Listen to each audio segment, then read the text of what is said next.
तो स्टूडेंट्स, अब फैक्टराइजेशन में हम सीखेंगे कि अगर आपको कुछ एक फॉर्म दे रखी होगी क्वेश्चंस की उसमें हम बेटा कुछ सूटेबल आइडेंटिटीज़ को इस्तेमाल करेंगे और उस आइडेंटिटीज़ को इस्तेमाल करने के बाद हम उस पर्टिकुलर एक्सप्रेशन का क्या निकालेंगे, फैक्टर्स निकालेंगे। इसको करने से पहले हमने लास्ट लेक्चर में क्या करा है, हम क्या करा है, हम एक बार जल्दी से रिवाइज़ कर लेते हैं। हमने सबसे पहले फैक्टर्स और प्राइम फैक्टर्स के बारे में सीखा, देन कॉमन फैक्टर्स निकालना सीखा हमने सेकंड, थर्ड हमने ग्रुपिंग करके कॉमन फैक्टर्स और ग्रुपिंग करने के बाद उसमें कॉमन फैक्टर्स का कंसेप्ट यूज़ करके हमने उस एक्सप्रेशन के फैक्टर्स निकाले।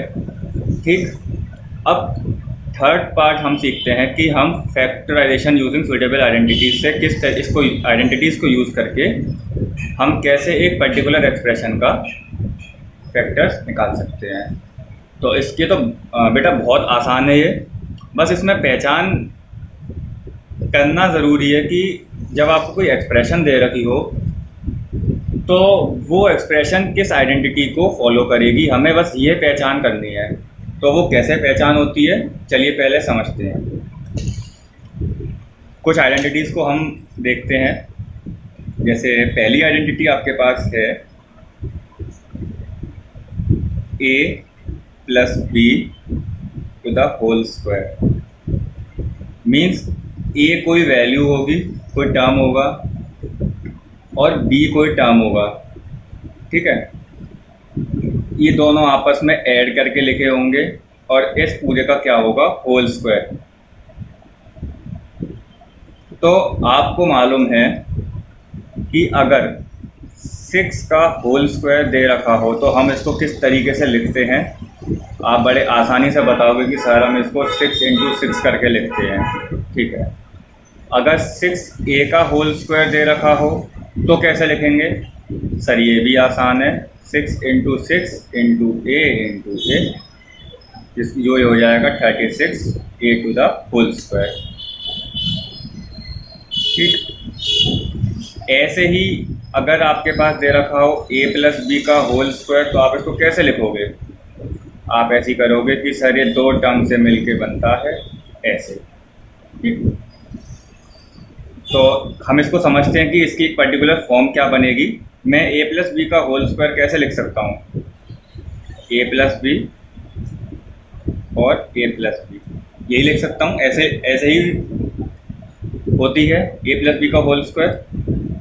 जब आप स्क्वायर जैसे किसी चीज़ का स्क्वायर का क्या मतलब है कि वो चीज़ आपस में 2 बार मल्टीप्लाई हो रही है अपने से ही, स्क्वायर वाले कंसेप्ट से। अब हमने एक डिस्ट्रीब्यूटिव लॉ पढ़ा था कि इस a का मल्टीप्लाई इस a से, देन इसी सेम a का मल्टीप्लाई इस b से।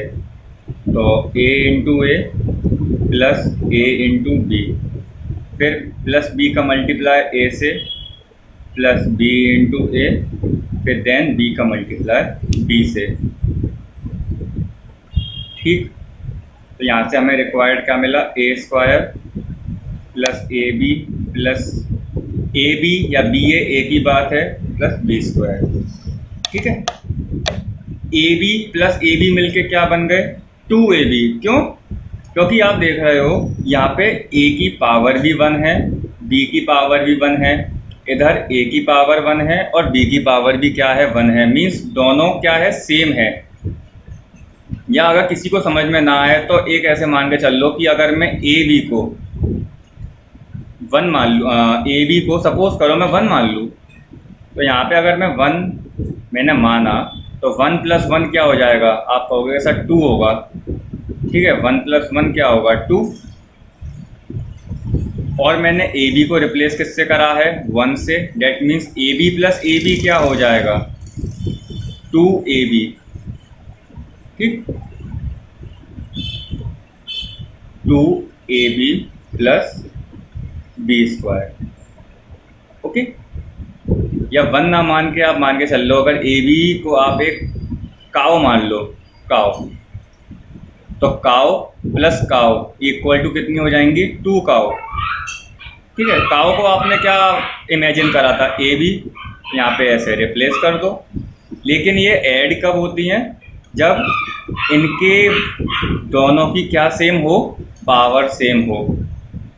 ठीक है, तो मेरे पास फर्दर एक आइडेंटिटी ये बनी,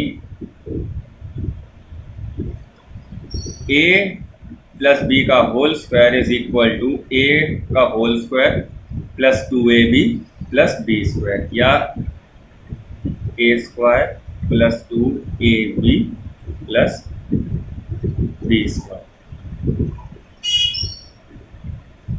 ठीक, पहली आइडेंटिटी मेरे पास ये बन के आई। आपको ये पूरा करने की ज़रूरत नहीं है, अगर आप ऐसे याद कर सकते हो देन वेरी गुड।